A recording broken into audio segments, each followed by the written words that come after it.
Hello, beautiful people. How are you doing today? I hope you're doing well. Today I'm going to do something a little bit different. I'm going to bring you a video that Steve Kaufmann, this gentleman right here, posted on his website, on his YouTube channel. And I asked him and I said, I think this is going to be really beneficial to my students.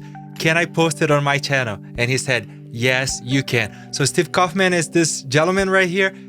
He is from Sweden, I believe, and he knows more than 16 languages. Just think a little bit about that. 16 languages.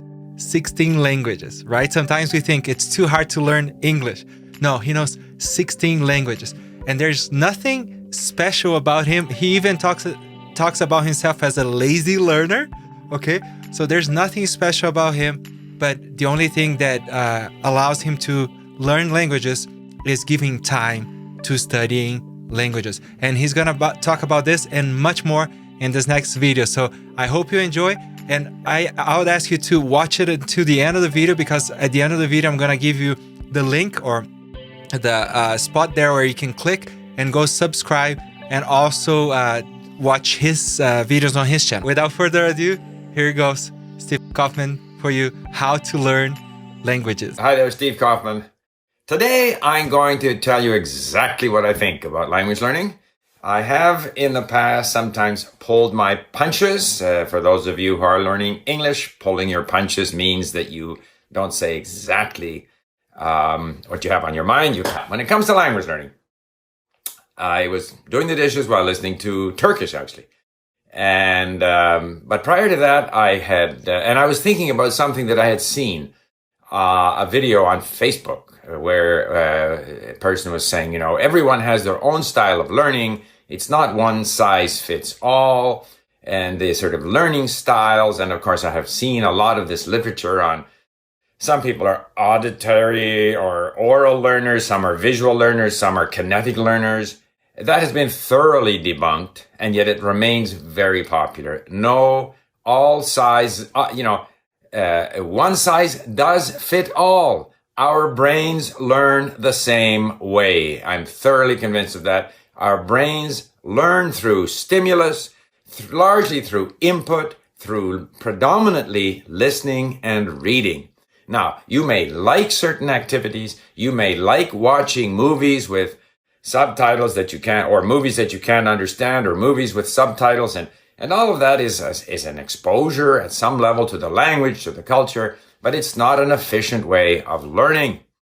Listening and reading, listening to things that you have a chance of understanding, repetitive listening, and eventually as you improve, listening to a broader and broader range of content and reading that content, getting the language in you, that is how you learn. Therefore, talk from day one is not an efficient way of learning.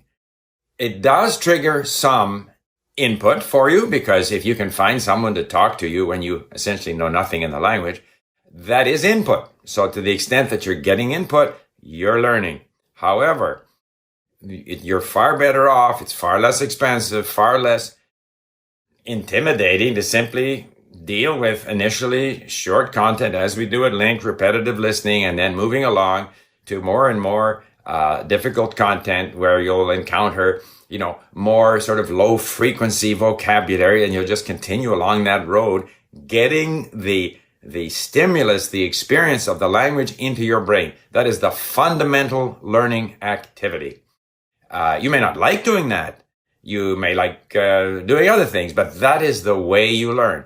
Now, when it comes to speaking, I firmly believe that in order to speak well, you have to speak a lot. But if you are not in a situation where you have a lot of opportunity to speak, you won't get enough speaking opportunity to become a good speaker of the language. So you're better off to spend your time building up your potential so that when you have that opportunity, you can take advantage. So when I was in Japan learning Japanese, most of my learning activity was listening and reading. But every time I had a chance to use the language, I did. Now, there are people who live surrounded, say, by English immigrants and who speak every day, some, but they don't put enough effort into listening and reading, into deliberately growing their level of comprehension, their vocabulary. They don't read novels in the language. They go home and watch movies and Netflix in their native language. They don't give themselves enough input. All right. Also, I consider grammar exercises to be largely a waste of time. I don't think that the traditional expectation that because a teacher teaches something, therefore you should have learned it. That doesn't make sense because our brains learn, but they learn slowly at their own pace. And gradually we get used to aspects of the language. Some things we will never get used to. I will never get, for example, maybe my case is right in Russian or other, I watch people who speak French very well. I saw Jodie Foster's has wonderful pronunciation in French, and she gets her gender wrong a lot.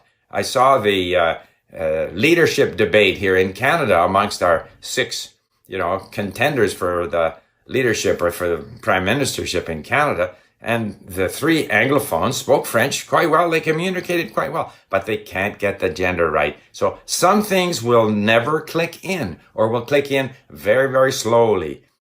Part of helping those things to click in is noticing better. And we can do a number of things to improve our ability to notice. And this is where I have some disagreement with Stephen Krashen, who is otherwise my idol, who doesn't accept the fact that the ability to notice is an important part of language learning.